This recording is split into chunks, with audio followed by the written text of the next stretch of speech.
ఎందుకు గుండారం ఎంచుకున్నారు?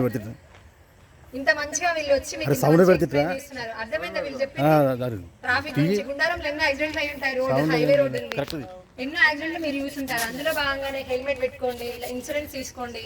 మీరు లైవ్ గా చూసిన యాక్సిడెంట్లు ఏందో, మీరు మీ చేతులతో తీసిన ఇంజూరీ అయిన పర్సన్స్ ఎంతమందిలో. ఎందుకు ఒక హెల్మెట్ పెట్టుకోకుండా చనిపోయిన వాళ్ళు మీరు లైవ్ గా చూస్తుంటారు, అయినా కూడా మీరు హెల్మెట్ తీసుకోరు.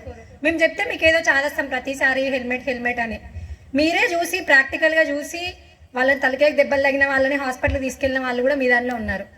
అయినా కూడా మీకు అవేర్నెస్ ఉండదు. దాని గురించే మీ లాంగ్వేజ్లో చెప్తేనన్నా అర్థమైద్ది అని ఒక టీం మీ దగ్గరికి వచ్చి చెప్తున్నారు. ఇప్పటికైనా మీ పిల్లలకి, ఇక్కడ ఉన్న వాళ్ళందరూ పెద్దవాళ్ళే, మీ ఇంట్లో పిల్లలకి బండ్లు ఉంటాయి. మీ పిల్లలు దూర దేశాల్లో కానీ, లేకపోతే వేరే స్టేట్లో కానీ, లేకపోతే హైదరాబాద్లో కానీ ఎక్కడో దగ్గర అయితే బండి మీద తిరుగుతుంటారు. బస్సులలో తిరిగే సమాజం పోయింది. ప్రతి ఒక్కరికి ఇండివిజువల్ బండి ఉంది, కార్లు ఉన్నాయి. ఇన్సూరెన్స్ తీసుకోండి, కార్లు ఉంటాయి, బండ్లు ఉంటాయి, హెల్మెట్ పెట్టుకోండి. చెప్పండి మీ పిల్లలకి. ఇంట్లో ఆడపిల్లలు ఉన్నారు, ఇప్పుడున్న ప్రతి ఇంట్లో ఒక్కొక్క ఆడపిల్ల నుండి ఉంటుంది. 18 సంవత్సరాలు కాగానే పెళ్లి చేసేయాలి, పంపించేసేయాలి. అదొక బాధ్యత, తీర్చేద్దాం అంతే.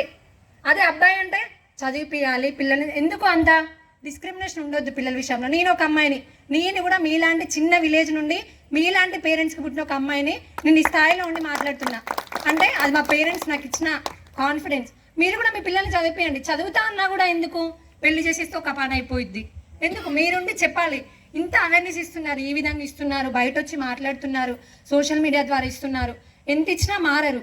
మీరు మంచిగా ఉంటేనే మీ పిల్లల భవిష్యత్తు బాగుంటుంది. మీరే ఇప్పుడే ఆనుగా దొక్కేస్తే పిల్లల్ని రేపు సమాజం కూడా అట్లే తయారైద్ది. మన దగ్గర నుండే స్టార్ట్ అవ్వాలి. ఆడపిల్లని మంచిగా చూడాలి, అబ్బాయి కంటే మన ఇంట్లో నేర్పియాలి. బయట ఎక్కడో రేప్ కేసెస్ అవుతున్నాయి, అక్కడెక్కడో అది జరిగింది, అక్కడెక్కడో కొట్టిండ్రు. ఎవరు వాళ్ళు కూడా మనలాంటి పిల్లలే. మన ఇంట్లో చెప్పకపోతే బయటకు వెళ్ళాక వాళ్ళు ఎట్లుంటారు? అదే జరిగిద్ది. అందుకే ఇంట్లో ఆడపిల్లలు అబ్బాయిలు ఉన్నప్పుడు ఆడపిల్లలు నేర్పాల్సింది ఆడపిల్లలకి, అబ్బాయిలకు నేర్పాల్సింది అబ్బాయిలకి. ఇట్లా వెళ్తే ఇట్లా చేయొద్దురా నాన్న అని చిన్నప్పటి నుండే నేర్పియాలి. బయటకు వెళ్ళినప్పుడు ఇలాంటివి జరగవు. కొన్నైనా మన ఇంట్లో కంట్రోల్ చేస్తే బయట జరగవు. వీళ్ళు చెప్పినవి ఒకటి ట్రాఫిక్ అర్థమై ఉంటుంది, ఇంకొకటి అవేర్నెస్, సైబర్ అవేర్నెస్ ఇచ్చారు. ఎందుకు సైబర్ అవేర్నెస్ ఇచ్చారు? మనందరికీ పంట పొలాలు ఉంటాయి, అందరికీ వడ్లమ్మ ఉంటారు, పైసలు పడుంటాయి, లేకపోతే పడతాయి. పడంగానే ఎవరికో ఒకరికి ఓటీపీ వస్తుంది. ఖచ్చితంగా ఒక్కరైనా సైబర్ బాధితులు ఉంటారు ఈ గుండారం గ్రామంలో. వచ్చినాకనే వెంటనే చెప్పండి, సరే మీకు తెలియకపోతే ఏం చేస్తే చదువుకున్నాను, అరే బై ఇదేదో వచ్చింది అని వెళ్ళి అడగండి. అడిగినాక ఓటీపీ చెప్పండి. లాస్ అయినాక మనకి రీఫండ్ రావాలి. ఒక 1 lakh రూపీస్ రాసేయరు. వెంటనే నాకు 1 lakh రావాలంటే రాదు. మీరు ఎంతో కష్టపడితే వచ్చిన 1,00,000 రూపాయలు మీ చేతికి మళ్ళీ రిటర్న్ రావాలంటే ఒక 5,000 10,000 మేము ఇప్పియలే, మనం ఇప్పిస్తాం, కానీ మా ద్వారా అయినంత ఇప్పిస్తాం. వెంటనే రావాలంటే అవి ఇంకో ట్రాన్స్ఫర్ అయ్యి వెళ్ళిపోతాయి. అలాంటప్పుడు మీరు పోగొట్టుకోకుండడం బెటర్. తర్వాత దెబ్బ తాకింది అని వచ్చే చెప్పేవాళ్ళు. దెబ్బ తాకుండా మనమే ముందు జాగ్రత్త ఉంటే సరిపోద్ది కదా. ఆ ఓటీపీ వస్తే చదివిన వాళ్ళకి చూపియండి. ఇంట్లో ఉండకపోవచ్చు, సరే పిల్లలు వేరే దగ్గర చదువుకుంటారు. వాడలో అయితే ఒక అబ్బాయి అయినా చదువుకొని ఉంటారు కదా. చదవలేరు అంటే అది మీదే బాధ్యత. మళ్ళీ ఎందుకు చదివియట్లే పిల్లల్ని? ఆ మినిమం నాలెడ్జ్ లేకుండా ఎందుకు చదివియట్లే? చిన్న డబ్బా ఫోన్కి కూడా ఓటీపీ వస్తుంది. 1 lakh రూపీస్ పోగొట్టుకొని నిన్న మా దగ్గరకు వచ్చిర్రు. ఎందుకు అంత అవేర్నెస్ ఇంత ఇస్తున్నా కూడా మీకు లేకపోవడం? ఇంత మంచిగా చెప్తున్నారు వచ్చి. మేము కూడా చెప్తున్నాం ఎన్నోసార్లు, ఈ విలేజ్లోకి వచ్చి కూడా చెప్పినాం. కొంచెం ఇప్పటికన్నా మారండి. దీనివల్ల మీరు ఒక 5% మెంబర్స్ మారినా చాలు. ఇంతమంది టోటల్ మారుతారని నాకు అంత కాన్ఫిడెన్స్ లేదు.